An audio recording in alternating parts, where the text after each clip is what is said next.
Ini Bapa, kami ada dalam hadirat-Mu Tuhan. Kami tahu Engkau memberikan kami hikmat di dalam hadirat-Mu.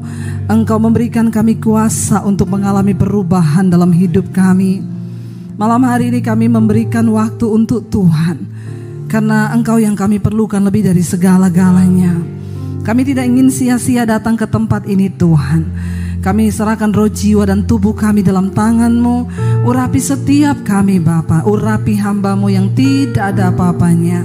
Sampaikan isi hati-Mu bagi kami. Kami percaya hanya firman Tuhan yang sanggup mengubah hidup kami. Kami buka hati kami bagi firman-Mu di dalam nama Yesus. Yang percaya Tuhan di tengah kita memberkati kita. Mari katakan bersama. Amin. Tepuk tangan sorak-sorai yang meriah bagi Tuhan Yesus. Haleluya, silakan duduk. Shalom. Bagaimana kabarnya? Luar biasa. Saya percaya jemaat di tempat ini jemaat yang luar biasa. Bukan karena kita tidak ada masalah, amin. Sekalipun ada masalah, kita lebih dari pemenang. Saudara, karena saya baru pulang dari Israel, biasa aja, ya. Jadi saya membawa berkat lah dari sana ya. Berkatnya bukan korma, tetapi apa yang saya dapat. Siapa yang rindu ke Israel? Rindu dulu, gak usah pikir saya gak ada duit. Kadang-kadang orang itu ditanya rindu ke Israel, gak punya uang bu. Gak nyambung itu. Orang itu ke Israel bukan karena punya uang, amin. Aminnya itu tidak yakin.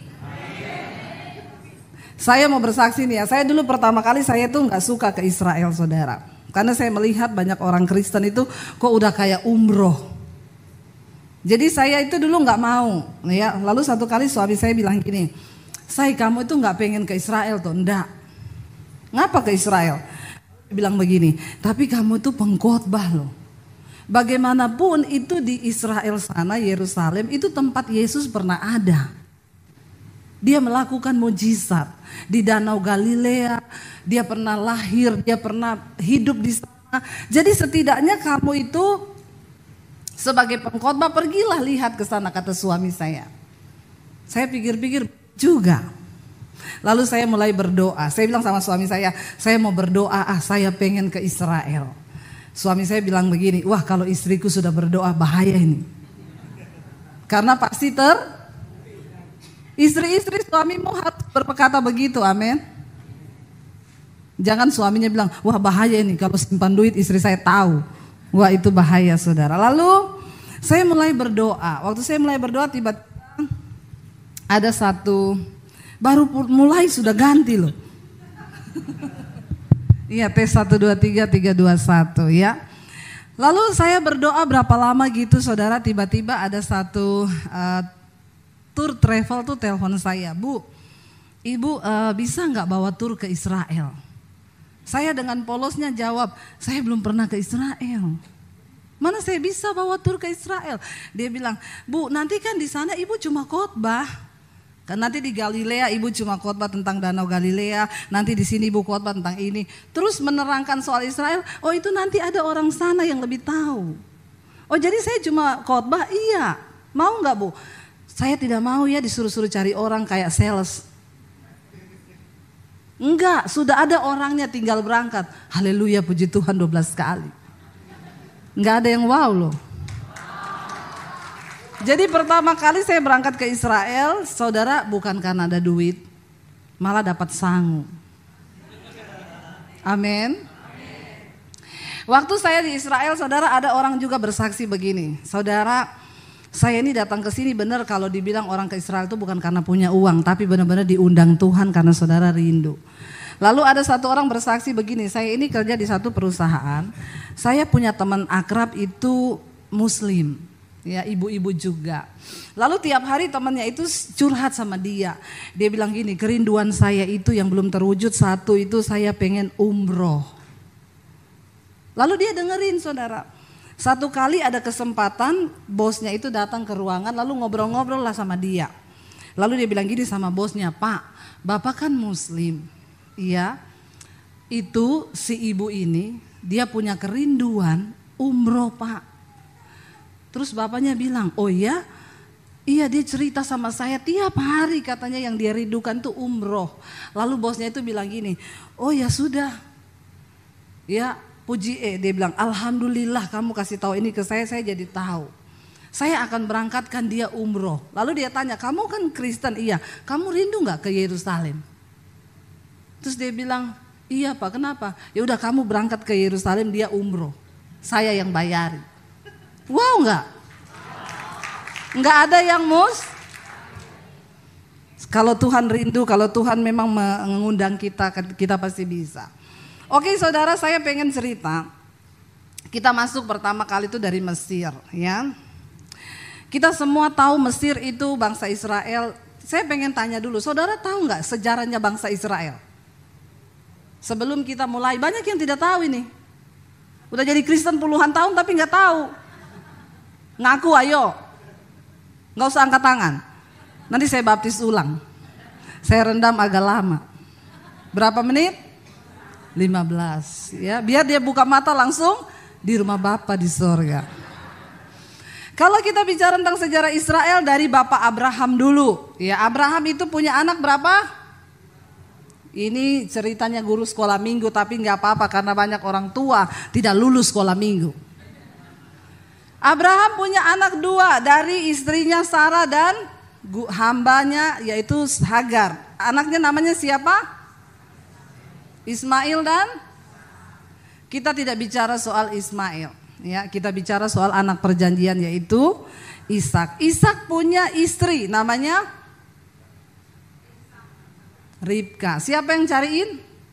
Abraham. Lewat hambanya Eliezer. Siapa yang kasih minum untamu? Perempuan itu yang akan jadi istri mantuku jadi istri anakku.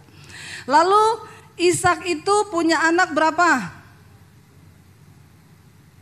Berapa? 2. Namanya Esau dan Yakub. Yakub pertama itu yang bungsu, Esau yang sulung. Tapi karena Yakub menipu Esau dengan semangkok berenebon. Kaki babi lagi. Hati-hati yang makan berenebon di sini ya. Akhirnya Esau menjual hak kesulungannya dengan cara dia ditipu sama Yakub. Tapi orang yang suka nipu pasti kena. Makanya jangan suka bilang kanan kirimu, jangan tipu-tipu.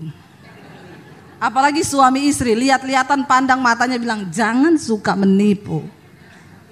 Amin. Lalu Yakub saudara bekerja pada Laban kita tahu. Karena dia pernah menipu Yakub, apa yang engkau tabur itu pasti akan engkau tuai. Amin saudara. Orang yang menipu pasti ditipu. Jadi kita berdoa saudara supaya hidup kita ini sungguh-sungguh di dalam takut akan Tuhan. Apa yang kau tabur akan engkau tuai, itu hukum alam dan hukum Allah. 2 hukum, benar-benar semua dapat. Lalu Yakub bekerja pada Laban. Dia kepengen anaknya Laban, namanya siapa? Rahel. Dapatnya siapa? Waktu malam pengantin dibuka kerudungnya, ternyata bukan Rahel tetapi Lea. Syok, tapi sudah nikah, ya terpaksa. Dia tetap cinta kepada Rahel, dia berjuang lagi, bekerja 7 tahun untuk dapatkan Rahel. Lalu dia dapat Rahel. Dari Rahel dan Lea dan juga gundik-gundik istrinya, dia punya anak berapa? 12 suku Israel. Yakub itu dirubah namanya menjadi Israel. Artinya apa? Yang bergumul dengan Allah. Waktu dia bergumul itu dengan bayangan hitam, dengan orang besar, ternyata itu Allah. Disitulah dinamakan namanya adalah Israel, yang bergumul dengan Allah. Lalu saudara dia punya anak 12, salah satunya siapa? Yusuf. Ingat Yusuf akhirnya dibuang oleh saudara-saudaranya ke Mesir. Lewat dia dibuang ke sumur, dijual sebagai budak dan lain sebagainya. Akhirnya sampailah dia di Mesir. Kenapa Yusuf dibuang? Karena Tuhan sudah merancangkan Yusuf akan menjadi pahlawan bagi keluarganya. Akhirnya saudara Yusuf dibuang. Makanya kita tuh kalau dibuang, kalau menghadapi sesuatu jangan buru-buru salahkan Tuhan. Karena Tuhan pasti punya rencana. Tapi memang manusia dengan Tuhan beda tipis. Tuhan Maha tahu, manusia sok. Bilang kanan kirimu, bertobat. Jangan sok tahu. Yusuf singkat cerita menjadi perdana menteri di Mesir. Lalu terjadilah kelaparan besar di Israel. Lalu Yakub mengutus anak-anaknya untuk beli gandum. Beli gandum sampai di sana, Yusuf mengenal saudara-saudaranya, tapi saudara-saudaranya tidak lagi mengenal Yusuf, karena orang yang diurapi Tuhan mesti berubah. Amin. Kayak saya ini loh. Haleluya, tambah gendut maksudnya. Ya, jadi saudara sudah tidak dikenal lagi. Lalu dia bilang, bawa gandum ini tidak usah bayar. Ajak semua keluargamu pindah ke Mesir. Lalu akhirnya mereka tahu ternyata itu Yusuf. Lalu Yakub dan seluruh keturunannya pindah ke Mesir. Jumlahnya 70 sampai 75 orang. Dan semua keluarganya. Di Mesir mereka jadi orang yang diberkati Tuhan. Karena mereka hidup takut akan Tuhan. Diurapi Tuhan. Mereka bekerja rajin. Lalu mereka menjadi bangsa yang besar. Diberkati lebih daripada orang. Makanya saudara lihat itu saya sama seperti ya, orang Jawa itu kalau dikirim ke Kalimantan, Sulawesi, disuruh bekerja jadi perkebunan sawit. Lama-lama itu kalau saudara pergi ke sana, yang jadi tuan-tuan tanah itu orang Jawa loh. Saudara ke Sulawesi yang jualan bakso sampai jualan spray itu semua emas. Beneran? Ya. Saudara ke Kalimantan, mulai yang jual bakso, mie ayam, sampai yang jualan batik, jualan baju, sampai yang mas-mas datang ke rumah, spray, bayar harian 1.000 per hari, itu semua orang Jawa. Lalu orang yang di situ penduduk setempat, miskin, gak punya apa-apa. Semua tanah dimiliki oleh orang Jawa. Kenapa? Mereka rajin. Bukan karena suami saya orang Jawa. Jadi kayak begitu, waktu itu Israel pindah ke Mesir, mereka diberkati Tuhan. Lalu orang Mesir iri. Ini kok orang Israel ini di tanah kita mereka diberkati ya. Mereka bikin undang-undang, akhirnya mereka perbudak orang Israel. Disuruh bangun rumah tidak digaji. Disuruh kerja paksa. Lalu mereka mulai berseru kepada Tuhan. Seenak-enaknya orang hidup kalau jadi budak itu enak gak saudara? Ya, kalau kita nggak jadi budak itu enak, ngantuk tidur tinggal tidur. Tapi coba kalau jadi budak nggak bisa, walaupun ngantuk tetap harus kerja. Akhirnya mereka berseru, Tuhan mengangkat Musa untuk membawa bangsa ini keluar. Perjalanan dari Mesir menuju ke tanah perjanjian ke Israel itu kita kemarin naik bus 8 jam. Tapi waktu itu belum ada bus, jadi mereka harus jalan kaki. Jalan kaki harusnya ditempuh 11 hari. Tapi Tuhan bawa mereka berputar-putar di padang gurun. Saya tuh punya video kemarin, saya ada syuting biar saudara lihat. Yang belum pernah pergi saja, yang sudah pergi boleh tutup mata. Kalau tidak mau melihat. Ya bisa ditayangkan gak video saya yang di padang gurun. Saudara itu di padang gurun tuh ndak enak.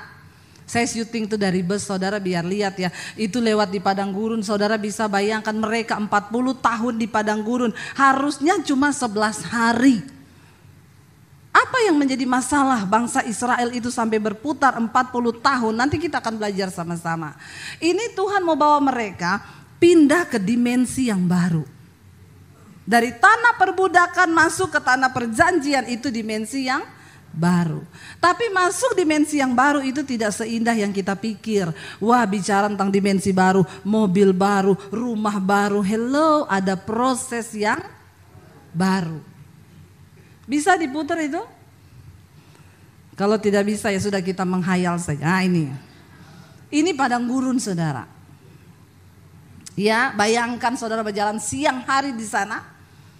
Ini padang gurun tidak ada apa-apa, tandus begitu luar biasa panasnya itu. Yang belum pernah pergi tolong imani dulu. Ya. Ini saudara padang gurun itu ya, bangsa Israel berjalan di situ 40 tahun lamanya. Harusnya cuma 11 hari, saya aja naik bus itu bisa bayangkan panasnya, oke cukup. Lalu mereka dibawa keluar, ketika dibawa keluar coba kita buka Keluaran 14 ya. Keluaran 14, akhirnya Fir'aun melepaskan mereka setelah melalui banyak perjuangan. Tapi itu Tuhan buat supaya bangsa Israel melihat bahwa mereka punya Tuhan yang hidup.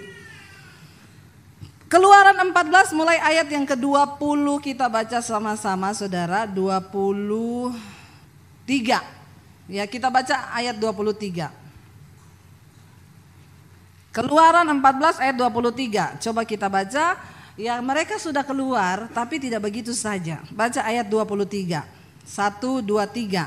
Orang Mesir mengejar dan menyusul mereka, segala kuda Fir'aun, keretanya, orangnya yang berkuda sampai ke tengah-tengah laut. Dan pada waktu itu, waktu jaga pagi, Tuhan yang di dalam tiang api dan awan itu memandang kepada tentara orang Mesir itu, lalu dikacaukannya tentara orang Mesir itu.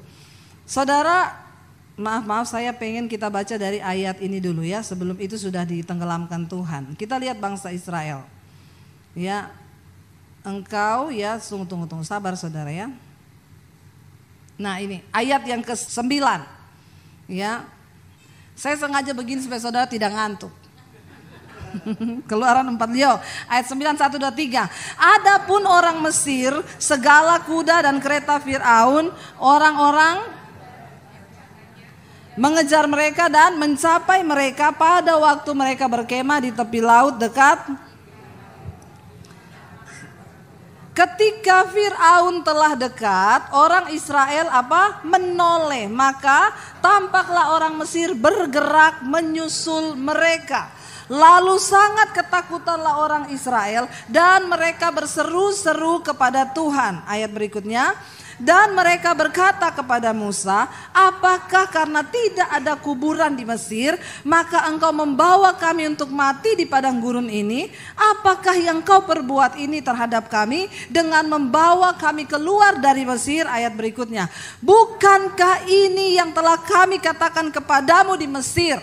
Janganlah mengganggu kami dan biarlah kami bekerja kepada orang Mesir, sebab lebih baik bagi kami untuk bekerja pada orang Mesir daripada mati di padang gurun. Ini bangsa Israel memang mentalnya sudah mental budak, karena sudah terlalu nyaman hidup di dalam perbudakan. Ketika mereka melihat tantangan Musa membawa mereka, lalu bangsa Israel mengejar mereka dengan selengkap tentara berkuda, mereka marah kepada Musa. Musa, ini gara-gara kamu loh. Kita gak minta kamu bawa kita keluar dari Mesir kan? Ini gara-gara kamu. Emang gara-gara di Mesir sudah tidak ada kuburan, makanya kamu bawa kami ke padang gurun ini supaya kita dimakamkan rame-rame di sini. Saudara, bangsa Israel mentalnya mereka bilang apa? Karena kita kan udah bilang sama kamu Musa waktu di Mesir, jangan kamu ganggu kami. Mending kami tetap kerja jadi budak daripada engkau bawa kami ke padang gurun ini. Mereka gak siap untuk pindah ke dimensi yang baru yang Tuhan siapkan. Saudara, sebagai orang Kristen jangan mimpi engkau bisa melihat janji dan berkat Tuhan kalau mentalmu tidak dirubah dulu sama Tuhan. Bagi Tuhan membawa bangsa Israel keluar dari Mesir sampai ke tanah perjanjian cuma butuh waktu 11 hari. Mengeluarkan mereka dari Mesir, tapi mengeluarkan Mesir dari otak dan mental mereka butuh waktu 40 tahun. Amin. Tuhan sedang berbicara kepada kita malam hari ini. Mari kita punya mental yang merdeka saudara. Mari jangan main-main lagi dengan Tuhan. Kita waktu-waktu ini singkat. Mari hidup di dalam kebenaran. Mari kita buang semua perbudakan-perbudakan yang masih mengikat kita, apapun itu buang, dan kita mau belajar hidup dalam kebenaran. Kenapa? Untuk bisa masuk dalam dimensinya Tuhan, mental kita harus baru sesuai firman Tuhan. Tapi orang Kristen sekarang suka bikin ayat sendiri. Amin.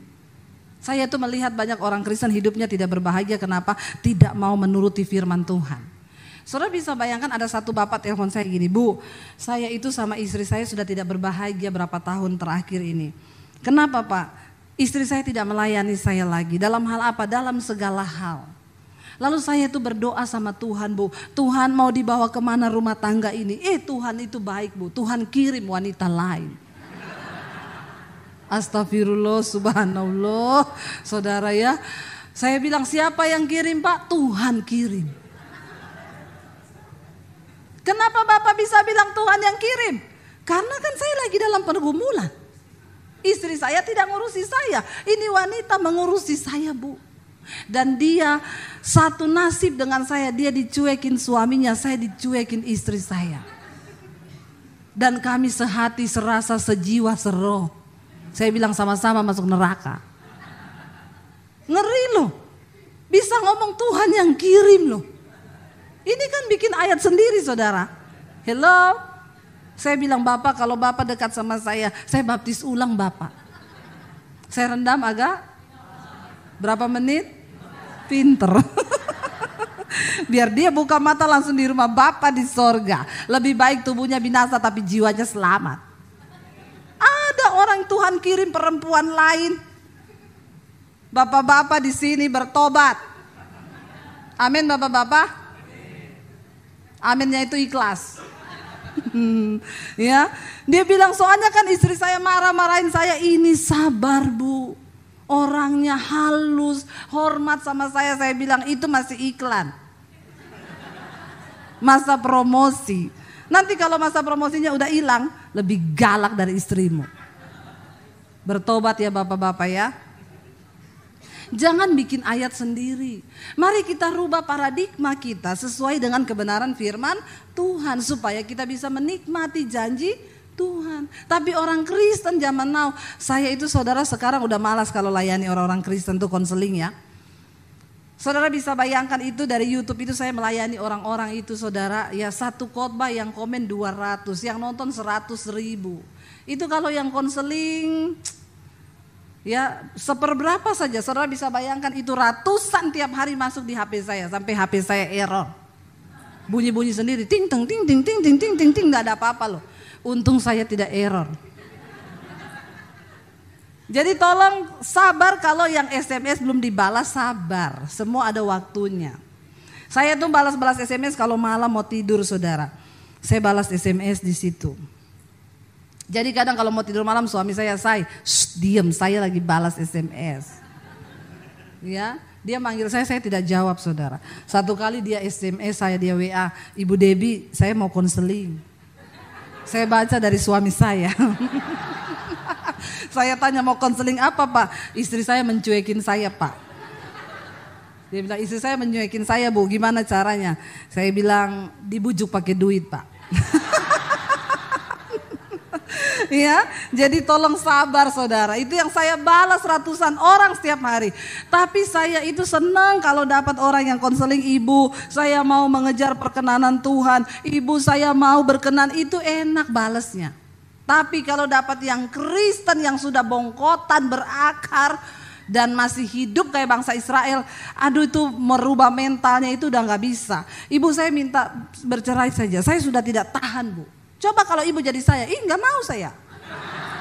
Dia balas begitu saudara. Coba kalau ibu jadi saya, gak mau lah, saya bukan kamu. Kamu yang nikah-nikah sendiri. Ada lagi Ibu Debbie, tolong ya, suami saya pemabok, penjudi, tukang pukul, komplit banget suaminya Bu. Dapatnya di mana dulu? Udah gitu dia tidak mau bertobat, saya minta ibu doakan suami saya. Saya bilang itu suamimu bukan suami saya. Jangan suruh saya berdoa buat suami saudara, amin. Enak aja lu yang kawin siapa yang doakan siapa? Ini orang Kristen yang salah jalan ini. Saya bilang suami saya aja jarang saya doakan. Karena dia sudah bisa berdoa sendiri. Jangan suruh pendeta berdoa buat suamimu. Tidak ada doa yang lebih mujarab bagi seorang suami selain doa amin ibu-ibu. Jadi berhentilah suruh pendeta berdoa buat suamimu, amin. Berdoa bagi suamimu sendiri. Lalu bangsa Israel itu saudara marah sama Musa. Mereka mengelut, kenapa kamu bawa kami keluar? Kami lebih senang di sana, makan enak walaupun kami budak. Banyak orang Kristen hidup begini, yang penting aman aja, udah. Saudara, Tuhan mau bawa kita ke level yang lebih tinggi. Tapi tinggalkan mental-mental budak yang tidak berkenan pada Tuhan. Lalu akhirnya dikatakan di sana apa, kita baca selanjutnya saudara. Tuhan bikin mujizat kan. Saudara, kalau kita itu ke Israel sana yang saya bilang kemarin, kita melalui padang gurun. Setelah lewat padang gurun itu kita akan melewati yang namanya terowongan itu terusan Suez. Itu jaraknya cuma 2 kilo, tapi kita masuk di bawah laut. Itu terusan yang menghubungkan dua benua. Cuma lewat beberapa menit sudah tembus di benua sebelah. Disitulah diperkirakan dulu Musa membelah laut. Karena cuma 2 kilometer. Nggak mungkin kalau laut samudra yang besar itu dibelah, saudara. Ya, jadi di sana, kita baru tahu, di sini cuma 2 kilo kita lewat masuk ke dalam laut, sudah tembus ke sebelah. Kalau di situ dibelah masuk akal karena cuma 2 kilo. Sudah nyebrang kita. Lalu mereka akhirnya kita tahu ceritanya ketika Musa menyeberang, lalu bangsa Israel itu menyeberang, lalu orang Mesir masuk, kita tahu Tuhan mengacaukan, lalu akhirnya airnya tertutup, bangsa Israel lolos, lalu bangsa Mesir tenggelam. Bangsa Israel melihat di depan mata mereka mujizat yang luar biasa. Wow gak itu? Wow banget, wow itu laut terbelah. Itu tuh bukan hal yang biasa, saudara, amin. Tapi ketika setelah itu mereka sudah bersorak, wah ajaib Tuhan, dahsyat, harusnya cukup kan? Tapi tidak. Kita baca yuk sama-sama Keluaran pasal yang ke-15. Baru satu pasal ini, satu pasal kemarin Tuhan bikin mujizat, Keluaran 14. Keluaran 15 saudara lihat di sana. Kita buka ayat yang kedua, mereka nyanyi itu kan Keluaran 15, wah habis melihat mujizat Tuhan mereka nyanyi. Kita lihat Keluaran 15 ayat 22. Di Mara dan Elim, ya. Kita baca sama-sama 1, 2, 3. Musa menyuruh orang Israel berangkat dari laut Teberau, lalu mereka pergi ke padang gurun Syur. 3 hari lamanya mereka berjalan di padang gurun itu dengan tidak mendapat. Saudara bayangkan 3 hari jalan tanpa. Saya tuh pernah puasa 3 hari 3 malam gak makan gak minum. Langsung turun 5 kilo. Yang mau coba silakan. Ya karena waktu itu Tuhan suruh, kalau Tuhan suruh jangan saudara. Saya mau disantet orang, saya berdoa Tuhan suruh saya puasa. Saya ambil doa puasa itu. Hari yang kedua, hari masuk hari yang ketiga, sekujur tubuh saya keluar bintik-bintik merah. Saya takut, lalu dibawa sama teman saya ke dokter. Dokter bilang, kenapa bisa terjadi begini? Saya bilang, saya puasa dok, ini masuk hari ketiga, gak makan gak minum. Iya, gila dia bilang. Orang gak minum 3 hari mati loh. Karena tubuh manusia itu 80% air. Saya bilang, tapi saya gak apa-apa, saya masih naik motor loh saudara. Hari ketiga itu saya masih naik motor.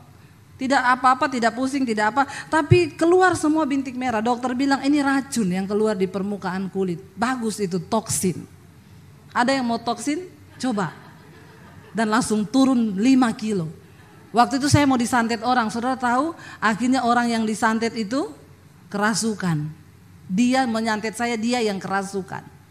Tuhan kita, Tuhan yang dahsyat. Saudara bisa bayangkan ini bangsa Israel bukan puasa tapi terpaksa. 3 hari jalan di padang gurun kayak yang saya kasih lihat tadi itu. Dan tidak minum. Marah gak mereka? Apa ayat yang berikutnya bilang? Yuk. Sampailah mereka ke Mara, ayat 23.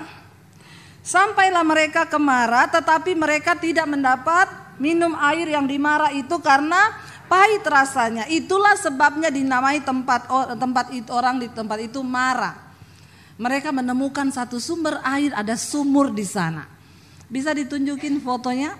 Saya foto di situ saudara. Jangan gagal fokus. Ini sumurnya di Mara. Diameternya itu ya sekitar 2 meter ya luasnya. Dan saya melihat ke dalam masih ada air di sana. Saudara, saya yakin sebenarnya waktu saya berdiri di situ saya lagi bertanya sama Tuhan, wah ini siapa? Itu sudah cukup. Nanti orang gagal fokus. Waktu saya berdiri di situ saya melihat ke dalam itu saudara. Saya bertanya, Tuhan kenapa air di sini ini pahit? Tidak ada di Alkitab sih, tapi saya dapat hikmat Tuhan. Ini saya tidak bikin-bikin dan saudara jangan juga terlalu ini nanti saya dibilang sesat atau apa. Ketika saya berdiri di situ saya merenung, saya dapat sesuatu dari Tuhan di hati gini. Sebenarnya air itu enggak pahit, tapi Tuhan bikin pahit. Karena Tuhan mau menunjukkan sesuatu kepada bangsa Israel. Nggak mungkin lah orang gali sumur pahit kecuali ada pabrik konveksi di situ, tekstil. Kita tahu di situ tidak ada pabrik, amin. Lalu saudara, apa yang terjadi? Mereka jalan 3 hari 3 malam. Sudah cukup itu foto, tolong ditutup. Ya, mereka jalan 3 hari 3 malam. Ini tidak minum, lihat sumur ada mata air. Wow enggak? Wow, ini pengen minum kan? Begitu sampai di situ mereka minum, astaga, jamu. Pahit. Pahit saudara. Tambah marah enggak? Wah, memang ini cari gara-gara. Udah aus pengen minum, pahit. Lalu apa yang Tuhan katakan? Coba kita baca ayat yang ke-24, dikatakan di sana apa? Lalu keluar sudah senjatanya mereka nih. Iya kan, Tuhan bilang nih kan, pasti kan. Lalu bersungut-sungutlah bangsa itu kepada Musa, kata mereka, apakah yang akan kami minum? Saudara bayangkan itu bangsa di bawah Musa bukan 1-2 orang, bukan 100-200 loh. Mulut mereka itu bersungut-sungut. Ya, itu Musa orang yang paling lembut hati. Makanya kalau saudara pergi ke Nebo, di situ Musa Tuhan suruh naik ke atas gunung ini, lihat ke bawah tanah perjanjian, tapi kamu gak boleh masuk. Kenapa? Engkau melanggar kekudusanku. Waktu bangsa Israel bersungut-sungut minta air, Tuhan bilang, Musa arahkan tongkatmu ke gunung itu, bilang keluarlah air. Tapi Musa marah, emosi. Karena emosi itu berjangkit. Marah itu berjangkit. Amin ibu-ibu. Makanya ibu-ibu tolong mulutnya dijaga, amin. Yang tukang bersungut-sungut mulutnya itu ibu-ibu ini. Ya, kalau masih bersungut-sungut lagi dibaptis ulang. Masukin sedikit air ke mulut. Biar tidak bersungut-sungut saudara ya. Lalu mereka bersungut-sungut kepada Musa. Coba lihat ayat yang berikutnya. Akhirnya Musa berseru-seru kepada siapa? Di depan bangsa itu kan ini. Mereka melihat lagi kan, Tuhan izinkan semua itu terjadi. Dan Tuhan menunjukkan kepadanya sepotong kayu. Lalu Musa melemparkan kayu itu ke dalam air. Lalu air itu jadi es teh. Wow, enggak saudara, jalan 3 hari 3 malam, aus mau minum gak bisa, pahit, dirubah jadi es teh. Tuhan tahu bangsa itu butuh gula sedikit. Kenapa? Untuk supaya tambah energi. Mau jalan 40 tahun. Saudara, seringkali Tuhan mengizinkan yang pahit itu datang dalam hidup kita. Jangan cuma suka yang kebanyakan manis jadi itu pinter semua. Jangan jadi diabetes. Sering kali Tuhan izinkan yang pahit dalam hidup kita. Kenapa saudara? Coba kita buka Yesaya. Yesaya pasal 38 ayat yang ke-17. Apa yang dikatakan Nabi Yesaya tentang sesuatu yang pahit? Baca sama-sama. Sesungguhnya penderitaan yang pahit menjadi keselamatan bagiku. Engkaulah yang mencegah jiwaku dari lubang kebinasaan. Sebab engkau telah melemparkan segala dosaku jauh dari hadapanmu. Yang pahit itu bisa menyelamatkan jiwa. Kalau hari ini engkau sedang menghadapi yang pahit-pahit di hidupmu, jangan buru-buru salahkan orang. Jangan buru-buru salahkan suamimu. Jangan buru-buru salahkan anakmu. Jangan buru-buru salahkan Tuhan. Tapi tanya, Tuhan apa maksudmu dari yang pahit ini? Kenapa Tuhan sanggup mengubahnya menjadi manis? Amin. Suamimu sanggup dirubah Tuhan. Saya kemarin pelayaran di Surabaya.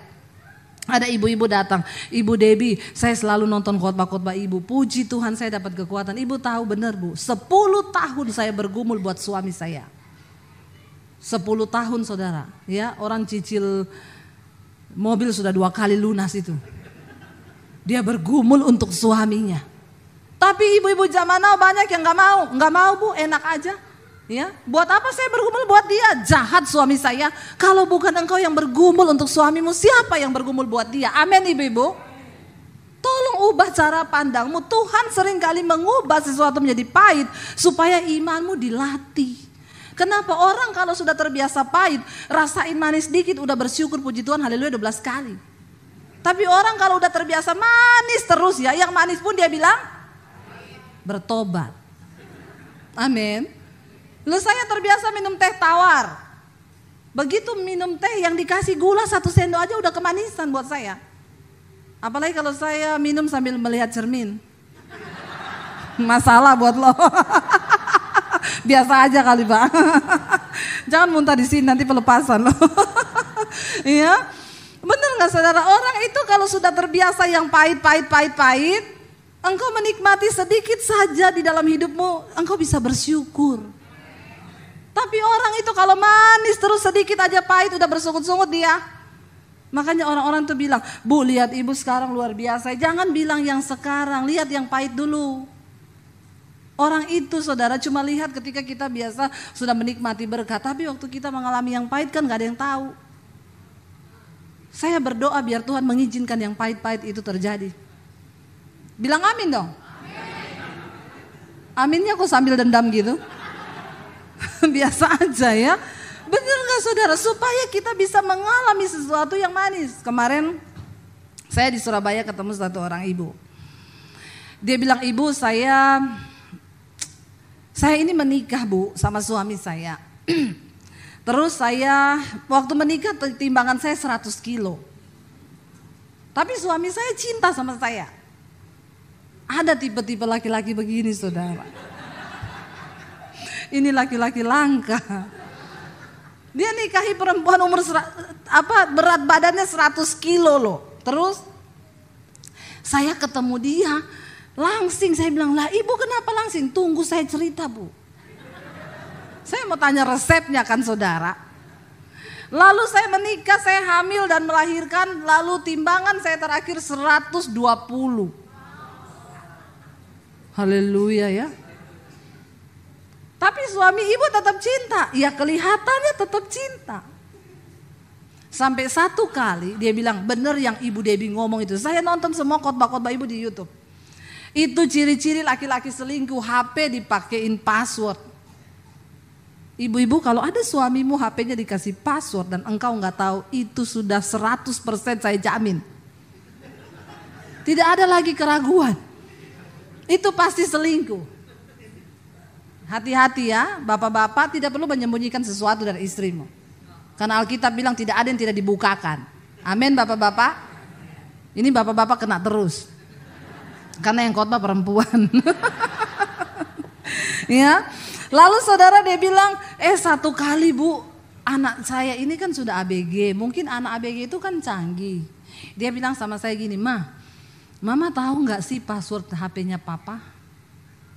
Dia bilang enggak. Kenapa? Saya kasih ya, nanti kapan-kapan Mama buka. Tuhan itu kan pasti membuka sesuatu yang tersembunyi. Sudahlah bapak-bapak, mending aku biar enteng. Mumpung masih ada waktu diselesaikan. Lalu dia bilang, saya penasaran, anak saya bilang begitu Bu. Satu kali suami saya tidur, HP itu dia selipin di bawah bantal, di bawah kepalanya. Saya ambil HP-nya, saya buka. Ya ampun ibu, saya kaget. Dia sudah mau menikah dengan itu perempuan. Sudah urus sampai ke minta surat-surat, ambil form untuk pernikahan. Dia sudah beliin rumah itu perempuan Bu. Saya marah Bu. Paginya saya tanya, kami berantem, lalu suami saya jawab saya, coba kamu bercermin di cermin. Mana ada laki-laki tertarik sama modelmu kayak begitu? Astagfirullah. Dia bilang itu saya bagai disambar petir. Suami saya yang selama ini bilang cinta walaupun saya gendut. Saya langsung tertarik. Ibu saya lihat foto ibu yang itu Bu 100 kilo. Dia liatin saya 120 kilo. Saya bilang saya saja tidak tertarik ibu. Apalagi laki-laki. Astaga Tuhan. Modelnya tuh ya memang wah. Dan sudah tidak ada baju yang muat kalau kayak begitu kan. Tinggal pakai karung beras saja. Kasih tali 2. Lalu saudara dia bilang saya syok ketika mendengar itu keluar dari hati suami saya Bu. Akhirnya dari situ saya nge-gym.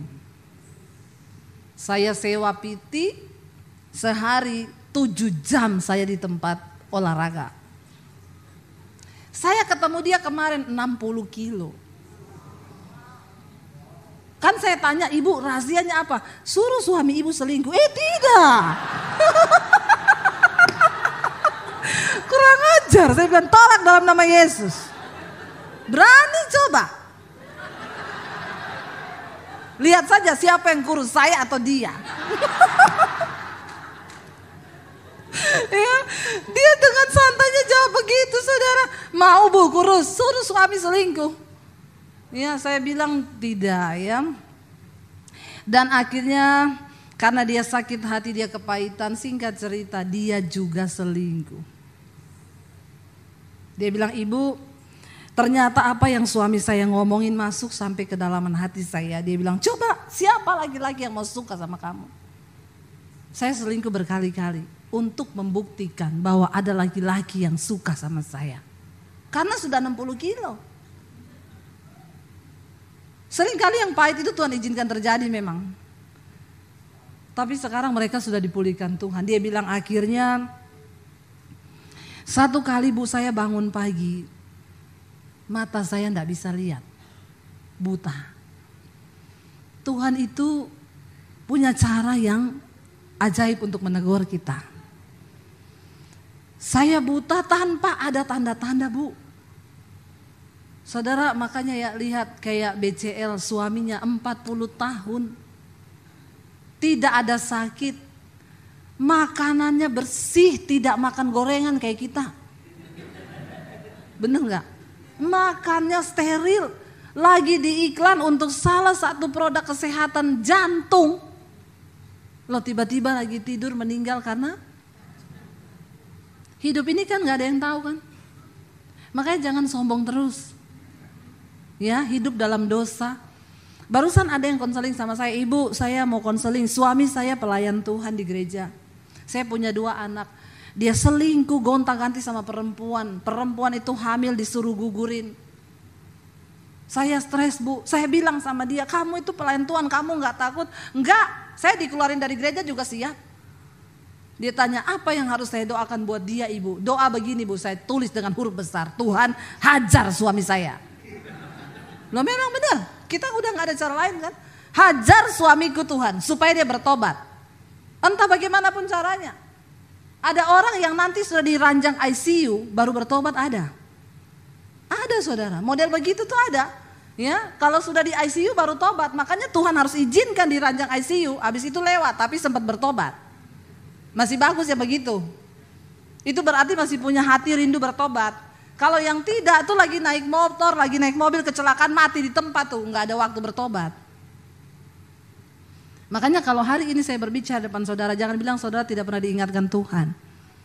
Ya, ketika Lazarus itu ada di pangkuan Abraham, orang kaya itu ada di neraka.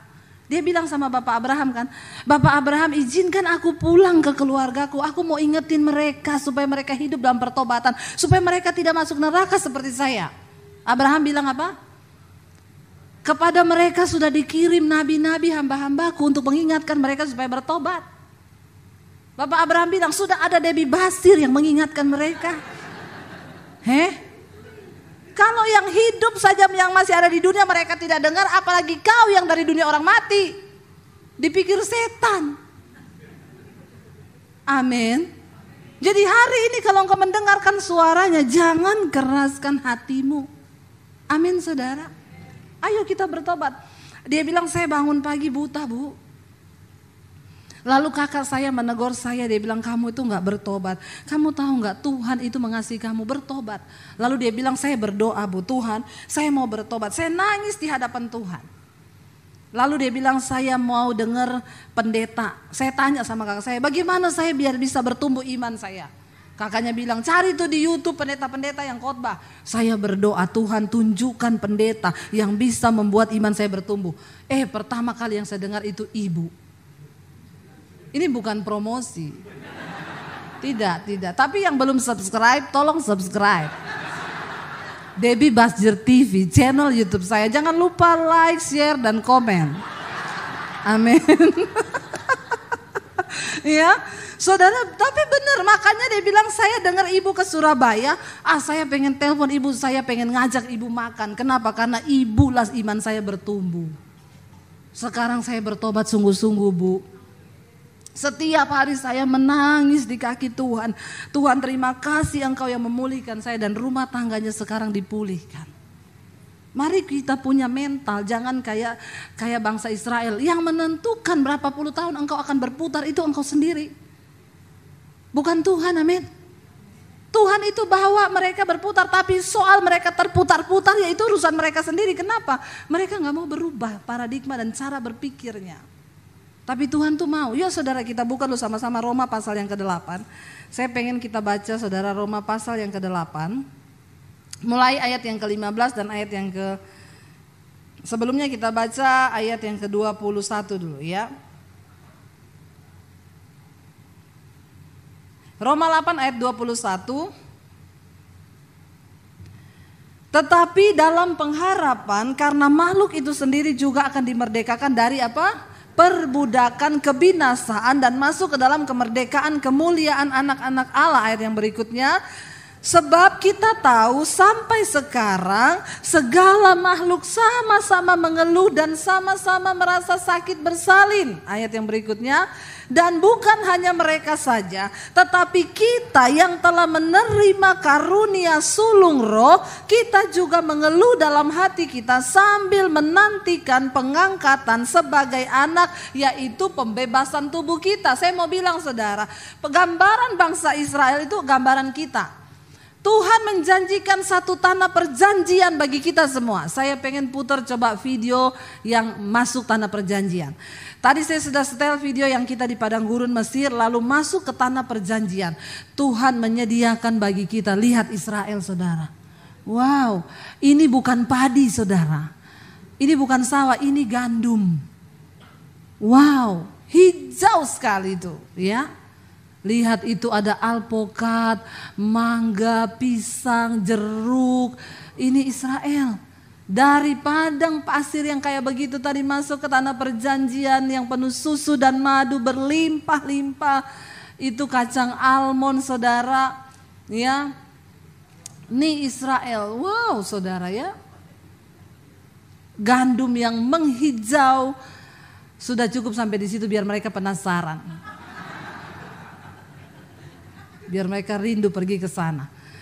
Saudara, saya foto ada kembang kayak sakura.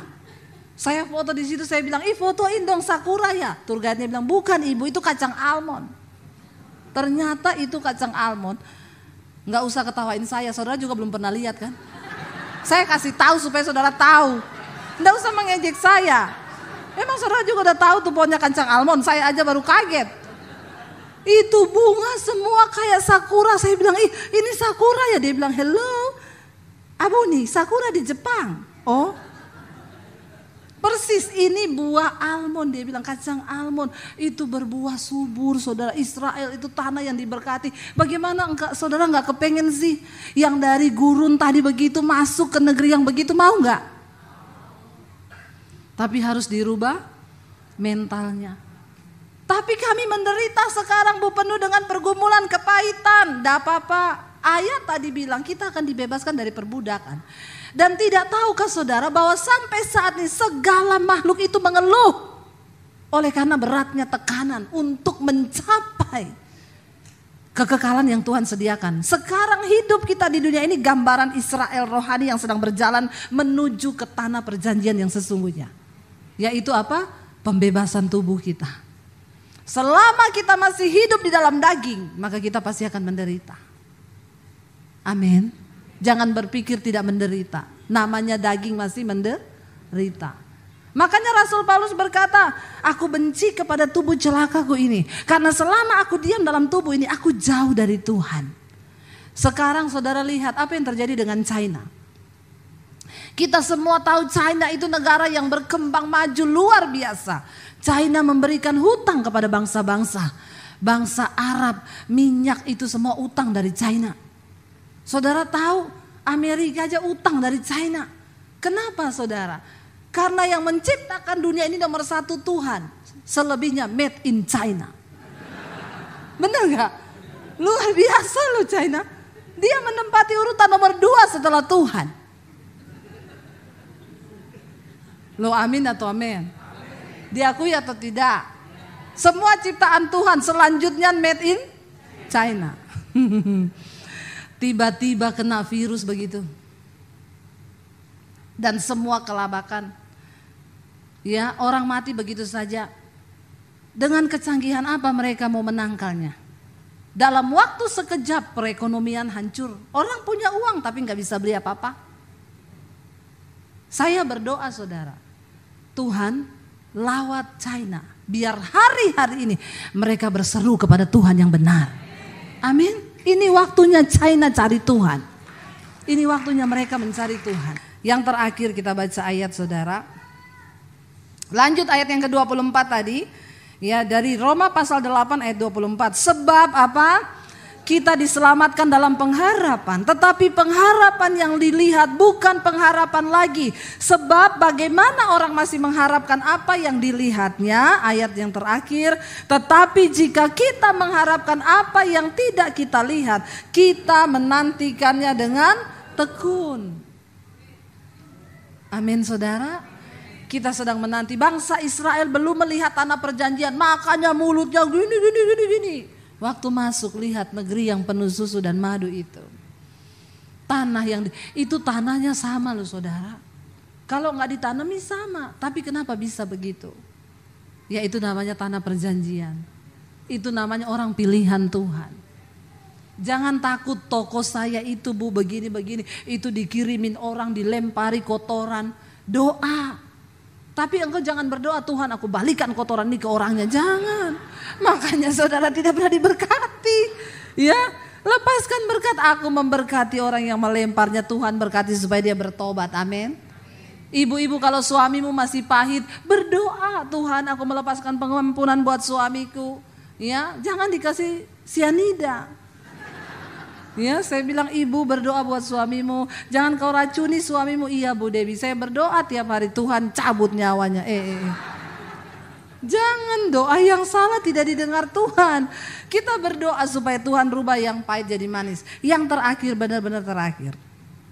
Roma 8 ayat 15-16. Saya sengaja bilang terakhir terus supaya saudara itu masih ada pengharapan. Oh terakhir gitu ya.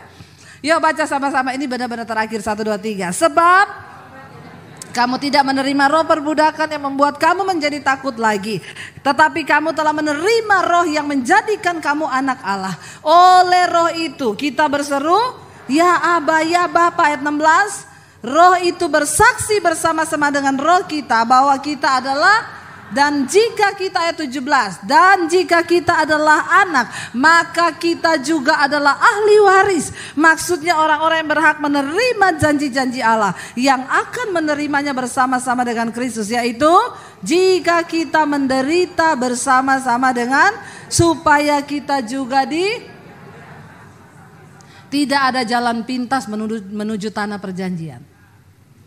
Kita akan menerima segala sesuatu itu. Di sana dikatakan kita akan dimuliakan bersama-sama dengan Kristus, yaitu jika kita mau menderita bersama-sama dengan Dia. Saudara, saya undang imam musik. Ada orang bilang gini, Bu, ipar saya itu Bu, saya ini sudah berusaha berbuat baik, tapi ipar saya dan mertua saya itu bikin saya gondok. Saya bilang puji Tuhan, haleluya. Maksudnya Bu, berarti ibu sedang dilatih, ibu lagi sedang sungguh-sungguh beribadah. Tapi sampai kapan ipar dan mertua saya akan seperti itu? Sampai ibu sudah tidak merasakan sakit lagi. Walaupun iparmu jahat, mertuamu jahat, engkau sudah merasakan manis, itu sudah selesai. Saudara, jangan menuntut keadaan berubah untuk engkau, tapi berubahlah untuk keadaan. Amin, itu mental yang benar. Dan kalau engkau sudah menghidup itu, maka Tuhan akan memberikan janji-janjinya dalam hidup kita. Mari kita bangkit berdiri bersama. Engkau yang memberikan kami kekuatan untuk bertahan Tuhan. Kami tahu banyak yang sedang mengeluh, merasakan sakit bersalin. Menuju tanah perjanjian itu tidak enak bagi daging kami. Tapi kami mau dibentuk oleh Tuhan. Kami mau berubah Tuhan. Kami mau diproses oleh Tuhan. Bawa kami Bapa. Bawa kami Tuhan masuk menuju tanah perjanjian-Mu itu Tuhan. Kami tahu Engkau Allah Immanuel yang beserta dengan kami. Mari kita tundukkan kepala dalam hadirat Tuhan. Kami tahu Engkau Tuhan yang beserta dengan kami. Engkau tidak biarkan kami berjalan sendiri Tuhan. Engkau beri kami kekuatan untuk menjalani hidup, mencapai tanah perjanjian, kekekalan yang Tuhan sediakan bagi setiap kami. Bapa, sepahit apapun hari-hari ini Tuhan, kami tahu Tuhan sanggup mengubah yang pahit itu menjadi manis di dalam hidup kami.